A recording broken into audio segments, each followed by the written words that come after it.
John, how do you consider that performance and point? Very disappointing start, to say the least. We can't start football matches like that. I gave the players a pat on the back last week for their reaction from being 2-0 down at half time, but not good enough. They were questioned at half time if they had the character to come back into the game again, and they answered that question with a yes, they have.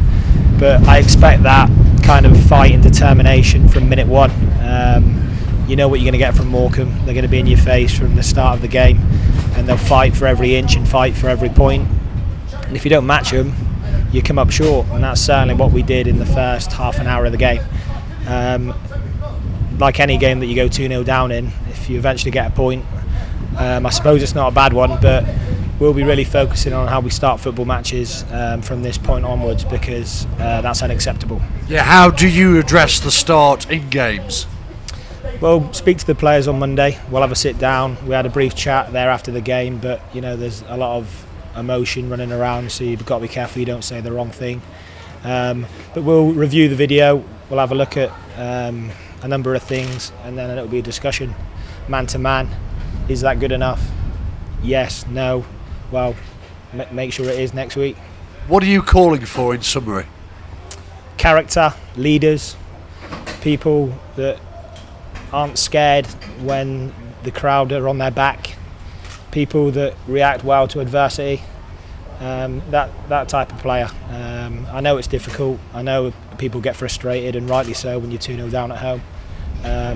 But the moans and groans you've got to use to motivate you, and use it to get back in the game. And on reflection, I suppose we did, but we've got to start better than that. As simple as that. Overall, was a point about right? Because in truth, either side could have won it at certain points in the contest. Honestly, probably yes. Morecambe had a couple of chances. We had a couple of chances towards the end when we were level pegging at 2-2. Obviously, again, the sending off's disappointing. No need for Matty Preston to make that challenge. He's very apologetic in the change room, but again, that decision's not good enough.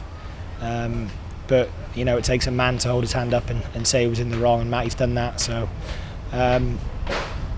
once you go down to 10, you probably again would say that a point's a reasonable one, but we can do a lot better. And what about the sending off to Matt Preston? Any complaints? No. And what was the thinking in terms of the approach after Matt Preston got sent off? Were you then looking to set up your boys in a way that you would be content with a point, or were you still looking to go on and win it? We just had to get the players organised initially to make sure that there weren't too many gaps appearing. But with the players that remained on the pitch and the players that came on, I felt that we still had a chance of maybe hitting Morecambe on the counter and getting that sucker punch and coming away with all 3 points. But as you touched on earlier, I think on reflection of the whole game, we can't be too disappointed with the point that we've gained, because both teams had some good chances.